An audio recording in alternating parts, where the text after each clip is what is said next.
आइए market masters इस खास सीरीज में हमारे साथ कार्यक्रम में शामिल हो रही हैं फर्स्ट ग्लोबल की फाउंडर और चेयरपर्सन देवीना मेहरा जी। देवीना जी, गुड मॉर्निंग, बहुत बहुत स्वागत है आपका। सबसे पहले शुरुआत एक बार बाजार के डायरेक्शन को लेकर ही की जाए। पिछले कुछ दिनों से फिर से कमजोरी का मूड माहौल बनते हुए दिखा है। ऐसा लग रहा था कि बाजार ट्रैक पर आ रहे हैं, लेकिन फिर से मूड खराब हो क्या रहा है मार्केट में? गुड मॉर्निंग अनिल जी, और गुड मॉर्निंग आपके दर्शकों को भी। बाजार में प्रतिदिन या प्रति हफ्ता या मैं कहूंगी प्रति माह भी जो होता है उसमें तो बहुत कुछ रैंडम होता है। तो उसमें आपको बहुत ज्यादा उस पर सोचने की कि ये क्यों हुआ, तो आप कारण बाजार ऊपर जाएगा उसके लिए भी खोज लेंगे और बाजार नीचे जाएगा तो उसके लिए भी खोज लेंगे। लेकिन ऐसा मुझे बाजार में इस तरह का एक बात मैं आपको ये बताऊं कि जितनी भी रिसर्च स्टडीज दुनिया भर में हुई हैं उसमें एक ही चीज आती है कि सेंटिमेंट जैसा होता है बाजार उसका उल्टा करता है। तो जिस तरह से अगर आप साल भर या 13 महीने पहले देखें तो उस समय बाजार का ये माहौल था कि पैसा बनाना बहुत आसान है। मेरे पास लोग ये तक कहते हुए आते थे कि हमारी अनरियलिस्टिक एक्सपेक्टेशन नहीं है, आप 30-35% कंपाउंडिंग दे दीजिए तो काफी है। मैंने कहा 30-35% ही अनरियलिस्टिक है। उस समय कोई ये नहीं कह रहा था कि एसआईपी रोक दूं, बाजार से निकल जाऊं। तो उसके बाद आप देखिए रिटर्न्स बिलो नॉर्मल आया। वो हमेशा ये नियम है, खाली भारत या अमेरिका का ही नहीं, दुनिया में जहां भी ये स्टडी हुई है, ब्राजील में, पोर्चुगल में, एक ही चीज समझ में आती है कि जब सबको लगता है कि सब कुछ अच्छा ही अच्छा है उसके बाद रिटर्न खराब आता है। और जब डर का माहौल होता है, एंग्जाइटी का माहौल होता है, लोग बोलते हैं निकल जाए क्या बाजार से, तब वो निवेशित रहने का समय होता है।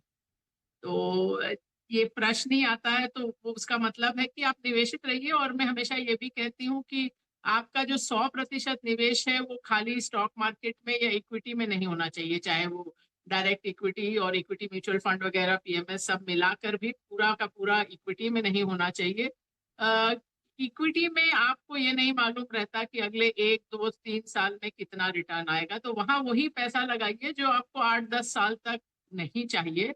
लेकिन जो भी आपका इक्विटी एलोकेशन है उसमें निवेशित रहने का समय है। ऐसा मुझे नहीं कोई बहुत बड़ा खतरा नजर आ रहा कि यहाँ से बाजार बिल्कुल क्रैश कर जाएगा। ठीक बात है, बिल्कुल आपने सही कहा कि हर महीने हर हफ्ते तो कुछ न कुछ कारण से सेंटिमेंट से बाजार ऊपर नीचे होंगी। लेकिन एफआईज का मूड क्यों बिगड़ा हुआ है? आप तो काफ़ी अच्छी गहरी पकड़ ग्लोबल मार्केट्स पर भी रखती हैं। एफआईज के फ्लोज को भी आप बहुत अच्छे से जानती समझती हैं। इनके बेचने की कोई खास वजह? मैं इस चीज पर स्पेक्युलेट ही नहीं करती, इस पे अटकलबाजी ही नहीं करती कि एफआईआई क्यों खरीद रहे हैं और क्यों बेच रहे हैं। और उसका एक ही कारण है कि एफआईआई का अगर आप लंबे समय तक देखिए तो हम लोग ये प्रश्न ही क्यों पूछते हैं कि हम लोग सोचते हैं एफआईआई बेचेंगे तो बाजार घटेगा और एफआईआई खरीदेंगे तो बाजार चलेगा, जबकि आंकड़े ये दिखाते ही नहीं कि आप जब से एफआईआई आने लगे आए हैं बाजार में, अब 31 साल हो गए हैं, तो वो उसका कोई कोरिलेशन ही नहीं होता है। आप इसी से सबसे बड़ी बात आप देख लीजिए कि 1994 से एफआईआई ने निवेश करना शुरू किया, उसके पहले जीरो था एफआईआई का निवेश। तो आप बोलेंगे कि इतना पैसा आएगा पूरा दुनिया भर से, ये नया स्रोत है, तो एकदम बाजार चल जाएगा। और हुआ क्या, 94 से 2003 मतलब वो 9 साल का एक ऐसा अरसा है जिसमें सेंसेक्स का ऊपर नीचे जाके कुल रिटर्न जीरो था। अकेला ही एक 9 साल का ऐसा समय है जिसमें सेंसेक्स ने जीरो रिटर्न दिया।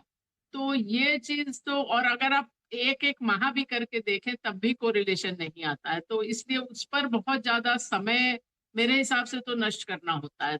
तो एफआईआई के फ्लोज का एक चीज के लिए जरूर मायने होता है कि कंट्री का बैलेंस ऑफ पेमेंट के लिए और उन सब चीजों के लिए, बट बाजार के लिए मेरे ख्याल, और ये मैं तब की बात 94 से 2003 की कर रही हूँ जब ना म्यूचुअल फंड कोई खास था और रिटेल निवेश भी इतना कम था, तो इतना सारा बाहर से पैसा आया फिर भी बाजार नहीं चला। ठीक बात है, बिल्कुल। ऐसे में अगर निवेश करना हो तो कहाँ आपको लगता है कि अच्छे मौके हैं इस कमज़ोर बाजार में, कहाँ पैसा लगाना चाहिए? देखिए हमारे पीएमएस में और स्मॉल केस में भी पिछले साल से हम लोग जिन सेक्टर में ओवरवेट रहे हैं वो मतलब आप समझ लीजिए 1.5 पौने 2 साल हो गए। ऑटो कंपोनेंट्स और फार्मास्यूटिकल हेल्थ केयर, तो वहाँ हम अभी भी ओवरवेट हैं। ऑटो में एक दो स्टॉक्स और भी ऐड किए हैं। और जो इस साल में पोजीशन बढ़ती गई है धीरे धीरे, हमारे सिस्टम्स को अच्छा लगा, वो है एफएमसीजी, तो अब वहाँ भी हम ओवरवेट हैं। बाकी तो स्टॉक बाय स्टॉक केमिकल्स और कुछ एरियाज में ऐड किया है, बट वो पूरा आप सेक्टर नहीं कह सकते हैं। बैंकिंग में ओवरवेट तो नहीं है, लेकिन जितना हम अधिकतर हमारे पास जितने बैंक्स रहते हैं उससे ज्यादा है। और उसका कारण एक ये है कि 5 साल गुजर गए। आप देखिए 2020 से 24, 20, 21, 22, 23, 24, उसमें खाली एक 2022 को छोड़ दीजिए तो बैंक निफ्टी ने हर साल निफ्टी को अंडर परफॉर्म किया है। तो वो कुछ हद तक इस साल बदलता हुआ नजर आया। अभी भी वैसे मैंने कहा ओवरवेट नहीं है, पर पहले जितना था उससे ज्यादा होल्ड करते हैं बैंक्स।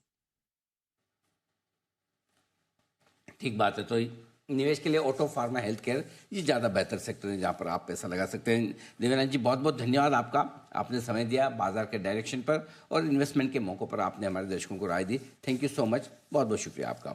आइए